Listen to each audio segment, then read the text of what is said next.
Assalamualaikum warahmatullahi wabarakatuh. Saya Marzuki SPD, salah satu peserta diklat calon kepala sekolah Kabupaten Lombok Barat tahun 2021. Tempat tugas SDN 2 Kebonayu, Kecamatan Gerung. Untuk dimaklumi, SDN 2 Kebonayu ini merupakan SD yang berdiri sejak tahun 1976. Dan izinkanlah saya akan melaporkan kegiatan RPK, kajian manajerial dan peningkatan kompetensi. Nah, kegiatan RPK di SDN 2 Kebonayu ini merupakan suatu kegiatan yang dilaksanakan di SD yang disebut dengan Sekolah Magang 1. Kemudian permasalahan yang ada di SDN 2 Kebonayu ini yaitu kurangnya pengawasan dari kepala sekolah pada guru-guru dalam melaksanakan proses pembelajaran. Sehingga saya dalam kegiatan RPK Rencana Proyek Kepemimpinan ini mengambil judul yaitu peningkatan kualitas pembelajaran melalui model coaching Tirta. Adapun tujuan rencana proyek kepemimpinan yang dilaksanakan di SD 2 Kebonayu ini adalah yang pertama, meningkatkan kemampuan guru dalam melaksanakan proses pembelajaran. Yang kedua, untuk menghasilkan kepala sekolah yang mampu mengembangkan dan meningkatkan kompetensi sebagai kepala sekolah. Yang ketiga, untuk meningkatkan hasil belajar siswa. Sesuai dengan judul RPK yang ada yang sudah disebutkan di atas, yaitu peningkatan kualitas pembelajaran melalui model coaching Tirta. Maka sebelum di coaching guru-guru itu harus didahului dengan supervisi proses pembelajaran. Mengapa demikian? Karena melalui supervisi proses pembelajaran itu kita akan mengetahui kelemahan maupun kasus yang dihadapi selama proses pembelajaran yang membuat proses pembelajaran itu berjalan kurang maksimal. Adapun langkah-langkah dalam supervisi proses pembelajaran ini terdiri dari dua siklus. Untuk siklus pertama yaitu persiapan, yaitu saya berkoordinasi dengan kepala sekolah magang 1 yaitu pengawas bina yang disebut sebagai mentor 1 yaitu Ibu Ajah Muslihah SPD. Kemudian mengadakan sosialisasi kepada seluruh warga sekolah di SDN 2 Kebonayu.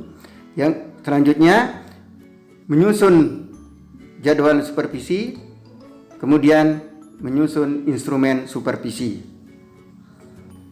Pelaksanaan supervisi pembelajaran siklus 1 ini dimulai sejak tanggal 20 April sampai 27 April tahun 2021. Adapun guru-guru yang disupervisi adalah mulai dari guru kelas 1 sampai dengan kelas 5 ditambah guru mata pelajaran.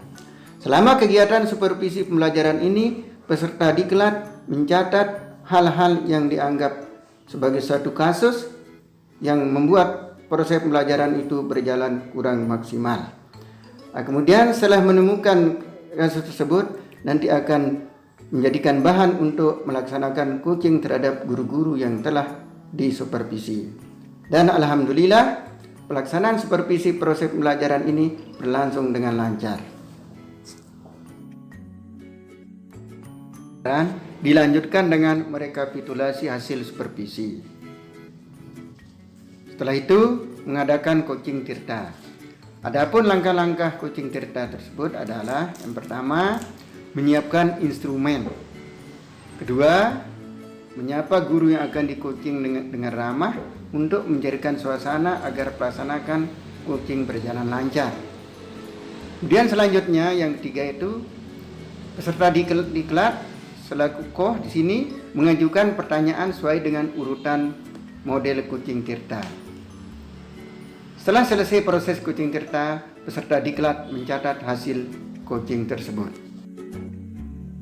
Untuk diketahui, dalam proses coaching yang telah dilaksanakan, coach atau guru yang mengalami kasus sudah berkomitmen untuk memperbaiki kekeliruannya di proses pembelajaran berikutnya, yakni di proses pembelajaran siklus 2. Kemudian langkah-langkah proses pembelajaran supervisi proses pembelajaran dalam siklus kedua, itu pertama persiapan, kemudian membuat daftar hadir, 3. Menyiapkan instrumen supervisi.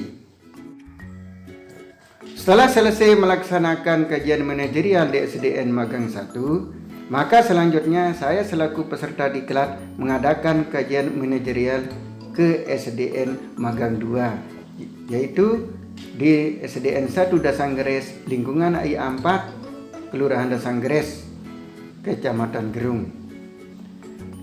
Kemudian adapun langkah yang saya tempuh di sana di SDN Magang 2 adalah pertama mengadakan sosialisasi kepada kepala sekolah dan dewan guru yang ada di SD Magang 2. Adapun kepala sekolah sebagai mentor 2 di sana yaitu Ibu Dr. Anda Hajah Siti Sunah.